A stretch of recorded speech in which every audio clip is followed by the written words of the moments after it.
अस्सलाम वालेकुम। जो है मैंने अब ईडी का लेक्चर में रिकॉर्ड करने लगी हूँ। पिछला जो है वो ईडी का लेक्चर वो जो है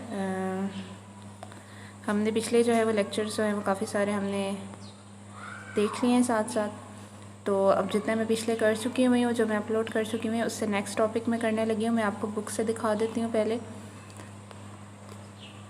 मैं आपको पहले बुक से दिखा दूँ। ये हमारी बुक है introduction to electrodynamics by Griffith, और इस बुक का मैंने मैक्सवेल टेंसर्स तक आपको लेक्चर्स करवा दिए हुए हैं। आज मैं उसकी एग्जांपल 8.2 करने लगी हूँ, जो कि बहुत ज़्यादा इंपॉर्टेंट एग्जांपल है। सबसे पहले हम रीड कर लेते हैं कि इस एग्जांपल में क्या लिखा हुआ है। Example 8.2 determine the net force on the northern hemisphere of a uniformly charge solid sphere of radius r and charge q. The same problem as 2.43, only this time we will use the Maxwell stress tensor and equation 8.22. इस तरह का जो problem है वो second chapter में भी था, और उधर डिफरेंट तरीके से इसको सॉल्व किया गया था, और यहाँ पे मैक्सवेल टेंसर को यूज़ करते हुए सॉल्व करना है। जो आपके पास कॉन्फ़िगरेशन गिवन है वो ये है कि आपके पास एक नदरन हेमिस्फेयर है, मतलब एक स्फेयर को कट किया गया है और उसका एक हिस्सा ले लिया है, जो नॉर्थ डायरेक्शन वाला हिस्सा है वो ले लिया इन्होंने।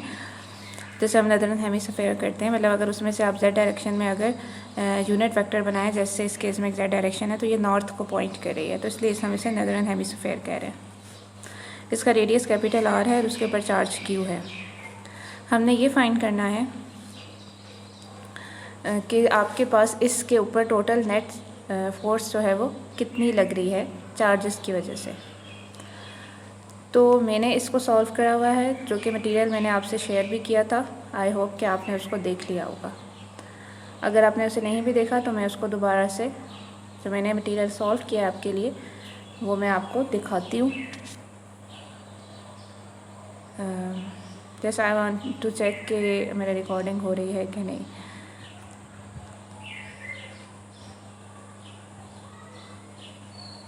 ओके, तो वेल आपके जो है मैं अब इसकी सॉल्यूशन की तरफ जाती हूँ, जो कि मैंने ख़ुद सॉल्व किया था।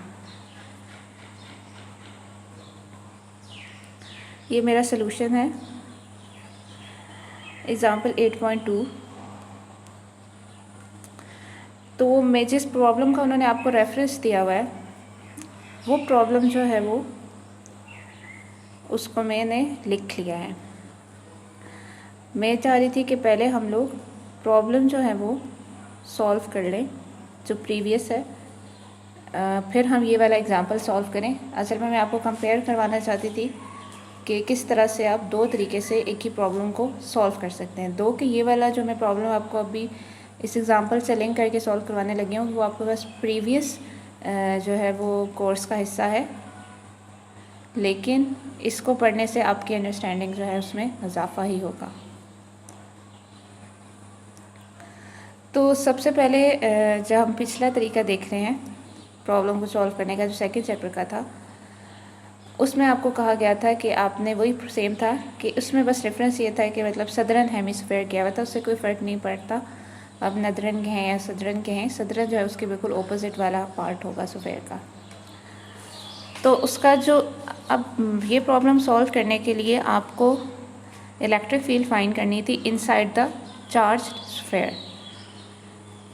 तो inside charge sphere electric field find करने के लिए अगेन आपको एक और प्रॉब्लम सॉल्व करना था, जो है 2.12, जिसमें electric field inside the charge sphere find की हुई।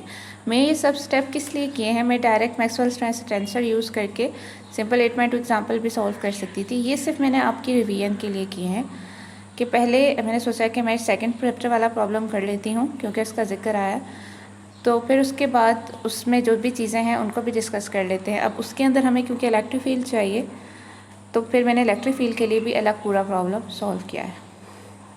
तो inside the solid sphere electric field find करने के लिए हमने गॉसियन सरफेस ड्रॉ की, और गॉसियस लॉ को यूज़ करते हुए जो E.D=Q/ε0 है, हमने जो है वो ये इससे हमने इलेक्ट्रिक फील्ड फाइंड करनी है।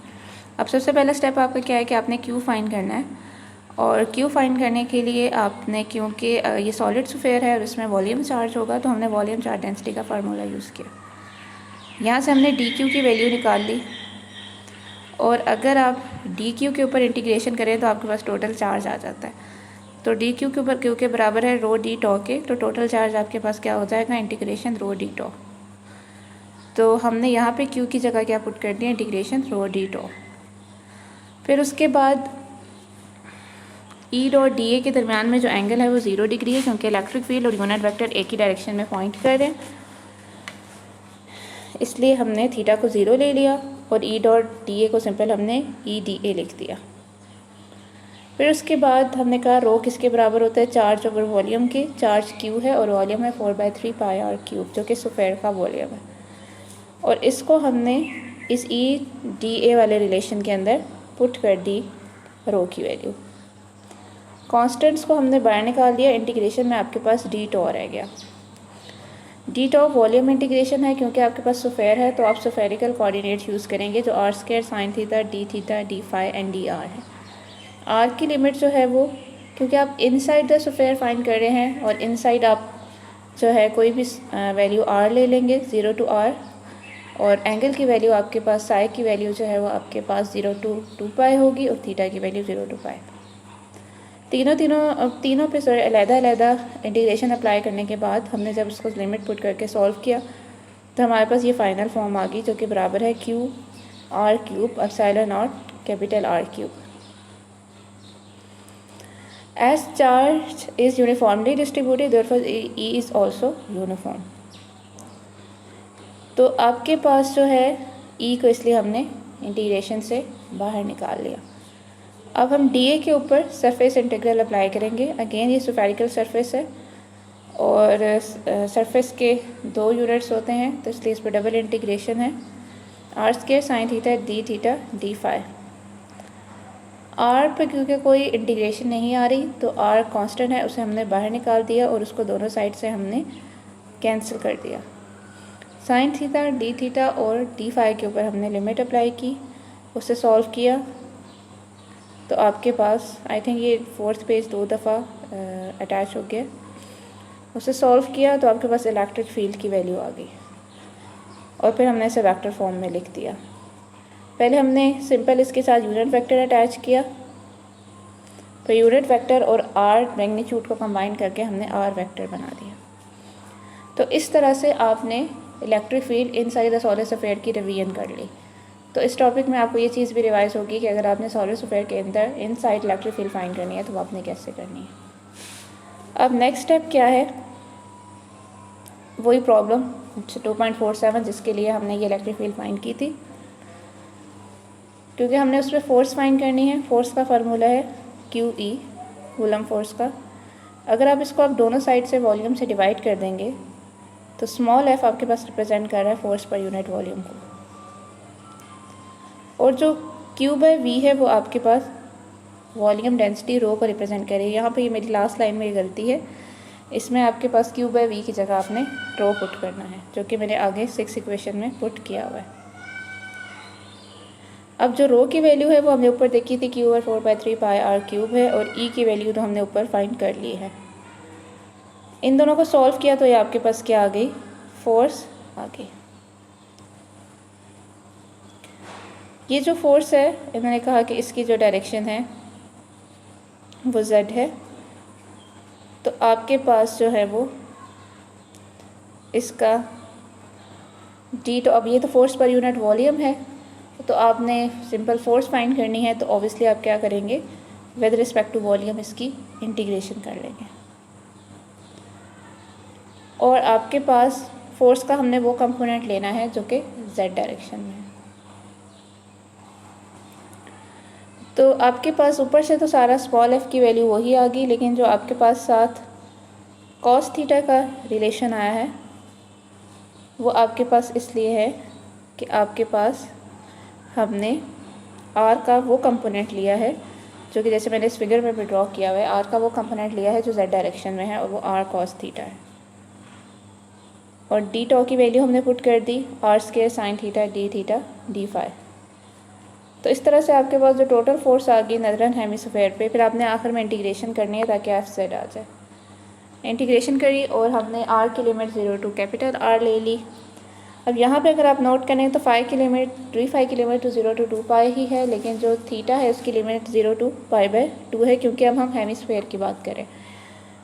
जब हम लोग फुल स्फेयर लेते हैं तो 0 टू पाई होता है लिमिट थीटा की, लेकिन अगर हम हेमिस्फेयर लें तो 0 टू पाई/2 होती है। तो बस आपने इसको सिंपल सॉल्व करा, ये सारे स्टेप्स यहाँ पे हुए हैं और आपके पास जो है वो फोर्स आ गई।